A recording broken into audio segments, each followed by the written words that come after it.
আসসালামু আলাইকুম। গর্ভ অবস্থায় কোন সময় কোন কাজ করবেন এ নিয়ে আমি সম্পূর্ণ ভিডিওতে আপনাদের আলোচনা করব। কোন সময় কোন টেস্ট করবেন, কিভাবে চেক আপ করবেন, কোন মেডিসিন গ্রহণ করা যাবে, কিভাবে কোনগুলো যাবে না, সম্পূর্ণ কিন্তু আজকের এই ভিডিওতে পাবেন। তো চলুন শুরু করা যাক। আর মনে রাখবেন, ভিডিওর মধ্যবর্তী ও শেষ সময়গুলোর মধ্যে গুরুত্বপূর্ণ তথ্য শেয়ার করব, যেগুলো গর্ভবতী মারা বেশ কিছু সময় ভুল করে থাকেন বা এড়িয়ে যান। তো গর্ভ অবস্থায় আমরা কাকে বলবো? গর্ভ অবস্থা হচ্ছে এমন একটা সময়, যে সময়টা হচ্ছে মেনস্ট্রাল সার্কেল অর্থাৎ মাসিক পিরিয়ড বন্ধ হয়ে যায় এবং হচ্ছে আপনার জরায়ুর ভিতর ডিম্বাণু সৃষ্টি হয়। এর ডিম্বাণুর পরেই একটা বাচ্চা কনসেপ্ট হয়, অঙ্গারিজমের মাধ্যমে ফিটাস গঠন হয়।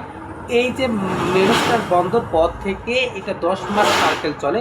এই 10 মাসে আপনার গর্ভবতীর একটা এই সার্কেলটা চলে। তো এই সময় কোন কোন টেস্ট করবেন? আপনার যদি গর্ভ অবস্থায় যে লক্ষণগুলো থাকে, সেই লক্ষণগুলো যদি ধরা পড়ে, সেক্ষেত্রে আপনাকে ফার্স্ট টাইম টেস্ট করতে হচ্ছে একটা বেবি কার্ডি টেস্ট। এই কার্ডি টেস্ট করার পর গুড নিউজ শিওর টেস্ট বিভিন্ন নামে পাওয়া যায় বাজারে। এটা টেস্ট করে আপনাকে শিওর হতে হবে যে আপনি কনসেপ্ট করেছেন কিনা।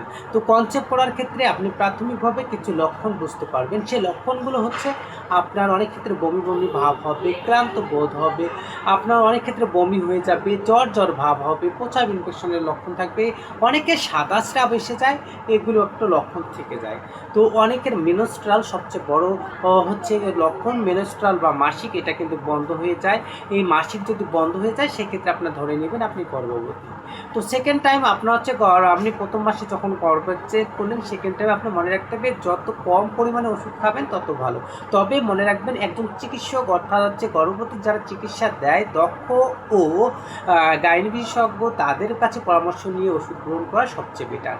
তো এখন কথা হচ্ছে, আপনার এই সময় যদি কোনো ধরনের অসুবিধা বা কোনো ধরনের সমস্যার সম্মুখীন হন, সেক্ষেত্রে আপনাকে চিকিৎসকের পরামর্শ নিতে হবে।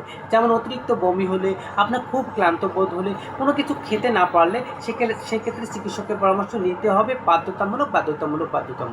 দ্বিতীয়ত হচ্ছে, আপনাকে একটা আল্ট্রাসাউন্ড করতে হবে এই দ্বিতীয় মাসে, যে আপনার কনসেপ্ট করেছে সে বাচ্চার হার্টবিট আছে কি না, বাচ্চার কোনো প্রতিবন্ধী বা কোনো সমস্যা আছে কি না, আপনি একটা ইউরিন টেস্ট করে নেবেন কোনো প্রচার ইনফেকশন আছে কি না। যদি থেকে থাকে, তাহলে আপনার হচ্ছে এই সময় চিকিৎসকের পরামর্শ নিতে হবে।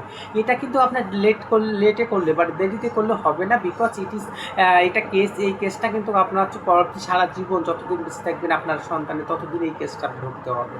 তো দ্বিতীয় হচ্ছে, আপনার মনে রাখতে হবে, আপনার আগের বাচ্চা যদি প্রতিবন্ধী থাকে বা কোনো সমস্যা থাকে, অথবা আপনার স্বামী স্ত্রীর যদি ব্লাড গ্রুপ একই না থাকে, সেক্ষেত্রে অবশ্যই আপনাকে এই সময় গর্ভবতীর যে টেস্টগুলো থাকে, এই টেস্টগুলো করতে হবে। সেকেন্ড টাইম আপনার হচ্ছে চতুর্থ থেকে পঞ্চম মাসে যাদের প্রথম বাচ্চা, তাদের ক্ষেত্রে আপনার হচ্ছে পঞ্চম মাস থেকে আপনার হচ্ছে ইজি ডেলিভারি ফাইল খেতে পারেন। এই সময় আপনি আয়রন, ক্যালসিয়াম ভিটামিন যুক্ত যে B3 বা B12 এগুলো হচ্ছে আপনি খেতে পারেন, ফলিক অ্যাসিড খেতে পারেন। এগুলো হচ্ছে একজন চিকিৎসকের পরামর্শ মোতাবেক খাবেন, তাহলে অবশ্যই আপনি উপকৃত হবেন। আর দ্বিতীয় হচ্ছে, আপনার এরপরে হচ্ছে আপনার হচ্ছে একটা আলট্রা করতেও পারেন, না করতে পারেন, যদি প্রথম আলট্রায় কোনো সমস্যা না থাকে। এবং মনে রাখতে হবে, আপনার হচ্ছে ব্লাড খুব কম থাকলে আপনাকে সিবিসি, RBS টেস্ট এগুলো করে নিতে হয়। যদি ব্লাড খুব কম থাকে, তাহলে আয়রন স্যালাইন দিতে হচ্ছে। তো গর্ভ অবস্থায় কিছু কিছু লক্ষণ বা কিছু কিছু অনিয়ম দেখা যায় বা কিছু সমস্যার সম্মুখীন হয়, সেক্ষেত্রে আমার লং ভিডিওগুলো দেখে নেবেন, বা আপনি আমাকে হোয়াটসঅ্যাপে নক করতে পারেন। এর পরবর্তীতে আপনাদের আরেকটা বিষয় তুলে ধরবো, যে বিষয়টা হচ্ছে, আপনাদের গর্ভ অবস্থায় দূরে কোনো জার্নি করা যাচ্ছে না, ভারী কোনো জিনিস ব্যবহার করা যাচ্ছে না, সহবাসটা লিমিটের মধ্যে করতে হচ্ছে। এই বিষয়গুলো আপনাকে মাথায় রাখতেই হবে। এই বিষয়ে আমার সম্পূর্ণ ভিডিও পাবেন, ভিডিওটা দেখে আসবেন। এরপর আপনাকে মাথায় রাখতে হবে, আপনার হচ্ছে গর্ভ অবস্থায় যে আপনার কোন কোন অনুভূতি হয়, কী কী টেস্ট খেতে হয়, কোন লক্ষণ হতে পারে, এটা কিন্তু কোন সন্তান হতে পারে, এই টেস্টগুলো আপনারা জানতে পারবেন। এরপর আরেকটা বিষয় মনে রাখতে হচ্ছে, আপনি কোন ধরনের ফলগুলো খেতে পারবেন, কোনগুলো ফল খেতে পারবেন না, এগুলো বিষয় আপনার ভিডিওতে জানতে পারবেন। আরেকটা বিষয় জানা হচ্ছে, যে গর্ভ অবস্থায় প্রথম 3 মাস এবং শেষের 3 মাস, এই 3 দিন 6 মাস হচ্ছে আপনার জন্য ডেঞ্জারাস পিরিয়ড টাইম। এটা হচ্ছে সবচেয়ে আপনার মানে কঠিনতম পিরিয়ড, এই সময় আপনাকে হিসাব নিকাশ করে চলতে হয়। তো গাইস, এই হিসাব নিকাশ করে চলার জন্য আপনারা সম্পূর্ণ ভিডিও দেখবেন, বা আমার ইউটিউব চ্যানেলে যে ভিডিও রয়েছে, টিকটকে যে ভিডিও রয়েছে, আপনার ভিডিও দেখে আসবেন আর আমাকে নক করতে পারেন। আর সবচেয়ে বড় একটা বিপদ গর্ভবতী মারা যেটা এড়িয়ে যায়, অনেক ক্ষেত্রে ব্লাড আসে কোনো কাজ করার কারণে বা অন্য কোনো কারণে প্রস্রাবের রাস্তা দিয়ে। সেক্ষেত্রে আপনাকে মনে রাখতে হবে এটার জন্য অবশ্যই ডাক্তারের পরামর্শ নিতেই হবে, না হলে আপনার সন্তানের বিকলাঙ্গ বা কোনো সমস্যা হয়ে যেতে পারে। তো নর্মাল ডেলিভারির জন্য প্রচেষ্টা করতেছেন, ব্যায়াম করতেছেন, ফিজিক্যাল এক্সারসাইজ করতেছেন, এটা তো মনে রাখতে হচ্ছে। আর আজকের এই সম্পূর্ণ ভিডিও আসলে আমি একটু যেটা প্রথম থেকে বললাম, আপনারা যদি সম্পূর্ণ যারা দেখেছেন তারা সম্পূর্ণভাবেই আপনার উপকৃত হবেন।